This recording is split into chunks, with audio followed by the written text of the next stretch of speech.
For Tribeca 23 with the man himself, Bob DeNiro. How are you, sir? I'm good, thanks. Excellent. And once again, congratulations. And we have the 30th anniversary of Bronx Tale coming up. Yeah. Chaz is a dear friend. What was the magic that you saw in Chaz that everybody else passed on, and you made Bronx Tale happen? Well, I liked the story, and I was looking to do a movie, and I didn't know, I hadn't found anything, and I said, I like this story. I said, let me do this one, if Chaz wants to do it. So that's how it started. Great. Thank you so much, and congratulations on Baby Gia. Thank you so much. Happy journeys to you. God bless you. Nice to see you. Hello, I'm Donna Drake. And I'm Harlan Friedman. And Harlan, where are we? We are at Tribeca Festival in New York City. 2023, and we're on the red carpet. The best night of the year. Please join us. We've got all the action coming up for you right now.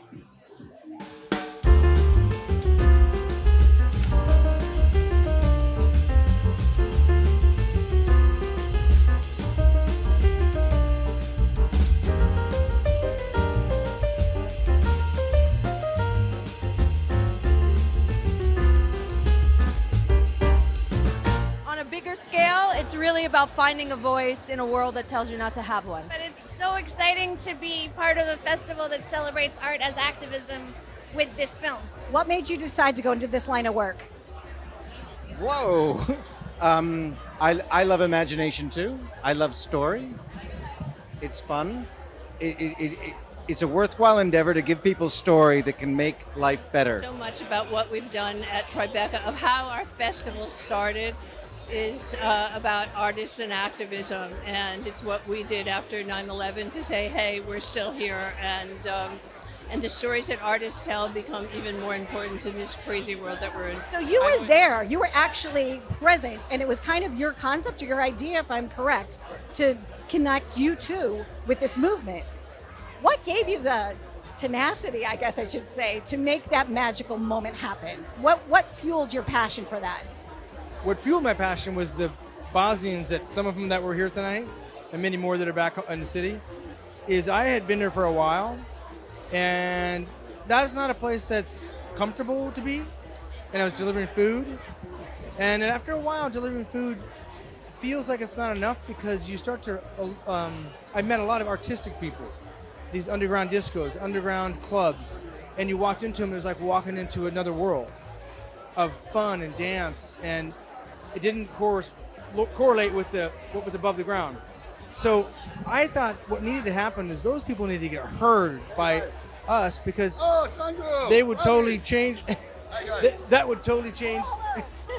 That would totally change how the world perceives the people in the war. Because the news sometimes dehumanizes us. Not on purpose, but it's a clip, it's too short, you don't know their name, things like that. So the idea is the satellites were to let them just speak and just let them just talk. So that was what I wanted to do, get them heard. I've always had a real special kind of relationship with Tribeca, with Jane Rosenthal, the co-founder, and Nancy Lefkowitz. And so, I just feel like a certain kinship. And like I said, I was here for 9/11, I was here right after 9/11. And for the festival, and I don't know, I've been to several of them. I have several films here. It's just like one of those places that feels like comfortable for me, and I'm not a super comfortable person, so. And it's such an honor to be called on to, look at the works of your peers. And I feel very excited to be a jury member for the Tribeca Film Festival. There's so many first-time filmmakers that I'm excited about, and I think that's such a cool part of Tribeca. Are you excited about being here this evening? Oh my God, yeah. No, this is one of the coolest things I've ever gotten to go to. This is wild. Exciting. You have been an icon in so many films. What brought you out to Tribeca to celebrate all of this tonight? Well, Robert De Niro and Jane Rosenthal invited me to be a judge of new directors of documentaries. I do all the Ken Burns, or most of them. So it was an honor, and when they invite you, I come, and I've seen extraordinary films, and I want to publicize them and honor the people who dedicate their lives to making these stories that are never going to make them rich and famous. They mean it.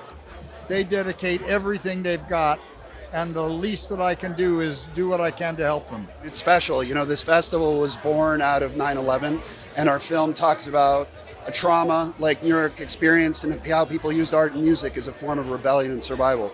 So there's a lot of synergy. It's very exciting for us. very meaningful. Having all the people in the film here, not all of them, but almost. It's very exciting when we all get together. Also, I think this festival, I just listened to Mr. DeNiro talk about his work in social activism, and this film really speaks to the possibility that everybody can make a change if they just go for it. And I think that's very cool to kind of share that with the world. Yeah, it's an honor. It's my first time here at Tribeca, and so to be here as a juror is an honor, and I'm a juror for documentaries and short films, and especially after the back of doing a documentary myself this year called Handle with Care, which was about my journey through adoption and foster care in the UK. But I realized that's a universal story. I love that we're starting to see in television, Patina Miller, Mary J. You were starting to see more women in power, and I love that you're bringing that to the big screen. Thank you. I appreciate it. This was very difficult to get done, but we did it.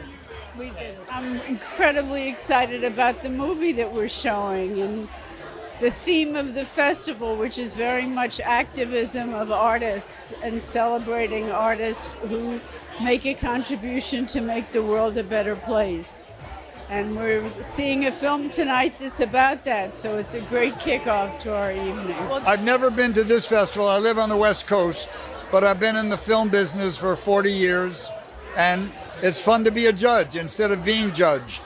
We underestimate how powerful documentary films are, you know what I mean? And how difficult they are to make. So I'm really excited to see my first ever Tribeca film and for it to be a documentary, but also to have been part of an evening where we celebrated one of my heroes, Robert DeNiro, where he got the keys to the city, and you've got him being presented his award by Scorsese. And as a black Brit from the UK, it's a magical moment for me. And I've always been inspired by American talent, but especially talent out of New York. And so I feel like I'm living my dream right now, and I can't wait for my film to be here one day here in Tribeca. Oh, you did a whole series. Yeah, Light and Magic with Lawrence Kasdan for Disney Plus, and that was equally inspirational about art as, I don't know, inspiration for young people and old people. It was just, yeah, it was about the founding of Industrial Light and Magic and George Lucas's journey with that company.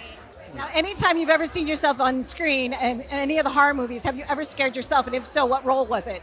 Well, I go out of my way not to be on screen. I do everything I can to be as far away from the camera as possible. So even this is giving me anxiety. Is it really giving you anxiety? Oh, yeah. I want to see this new film, the opening night film, of course.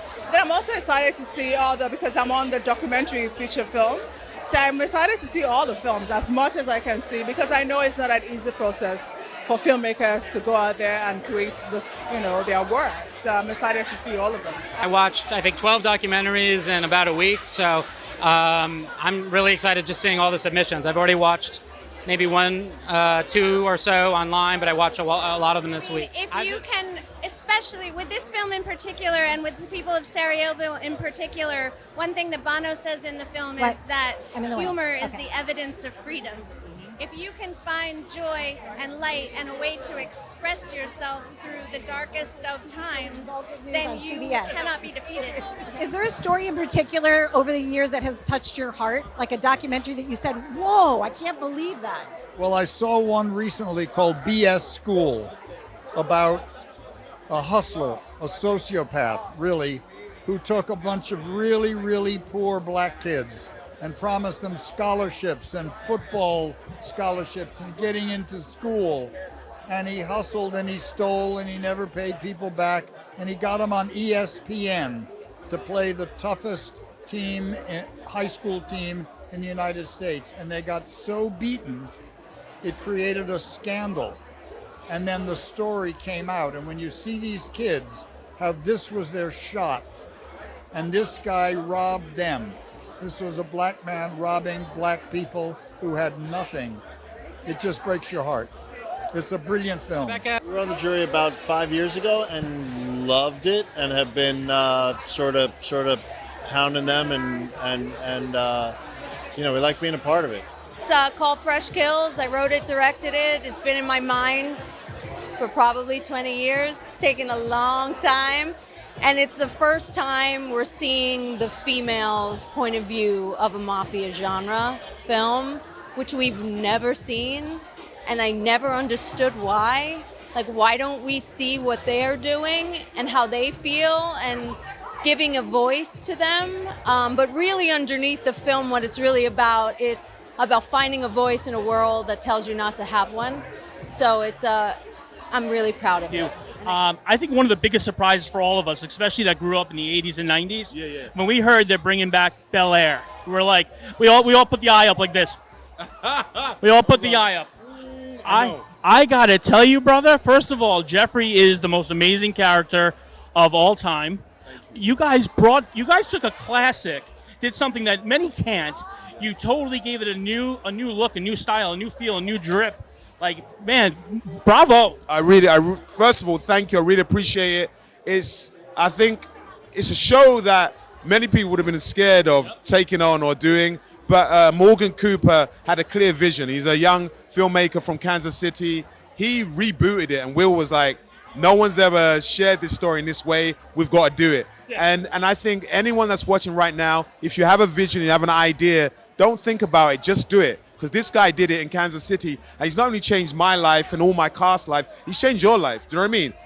The whole world is benefiting from a show that's made from the DNA of the original, that's not a failure, it's a success, and it's elevating, it's black excellence. And it's so amazing talking to such a great gentleman like yourself and such a fine young woman like Patina Miller, who's on the Power series, to see what bastards you guys are on that shows. Well, I think we got to go into the movie now. They're calling us in. Thank you so much. It was a pleasure. It's an honor. Thank you so much. We can dance off the carpet. Come on. All right. Let's do it. Let's dance.